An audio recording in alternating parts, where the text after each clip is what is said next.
We're nearly 3 years removed from the sign and trade that had sent Kevin Durant to the Brooklyn Nets, but it's still easy to drift back into a hypothetical land and ask the big question.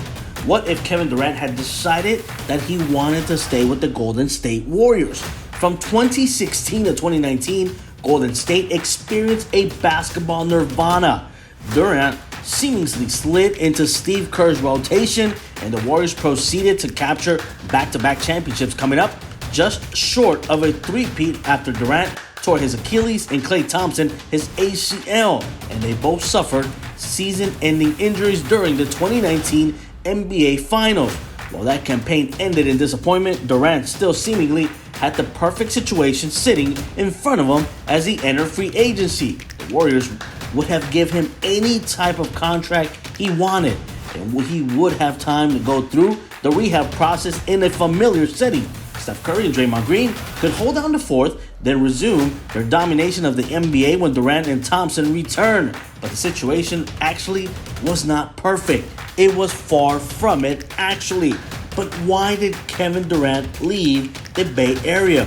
In Durant's mind, choosing the Brooklyn Nets as the next stop in his career was simply easy. He said he had a brief conversation with close friends Kyrie Irving and DeAndre Jordan around 4:15 in the morning when free agency opened, and all three players were immediately on board with heading to the Brooklyn Nets. Durant felt like it was time for a change. He wanted to play for a new team. Durant said at the team's 2019 media day, "Simply put it, I just did it. I didn't really think about what I was leaving behind or what we accomplished. I put that up on the shelf already." Durant openly admitted there was always issues regarding how he was viewed as a separate from the rest of the team because he was added to the roster after a record-setting 73-win regular season. When he won his first championship in 2017, Durant believed a title would have changed his standing in the league and turned the haters into admirers. But that simply did not happen. He did not have a great summer. Former Warriors consultant and current Nets head coach Steve Nash told ESPN he was searching for what it all meant. He thought a championship would change everything and found out it doesn't.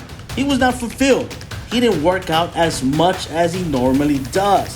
Durant has not had the success he wanted in Brooklyn with the Nets, next to Kyrie Irving and with James Harden added to the mix, who was then traded to Philadelphia for Ben Simmons, and back-to-back playoff eliminations. Despite Durant carried the group into the 2021-2022 season, averaging over 29 points per game while shooting a sizzling 51% from the field, he was firmly in the MVP conversation until he suffered a sprained MCL in the left knee.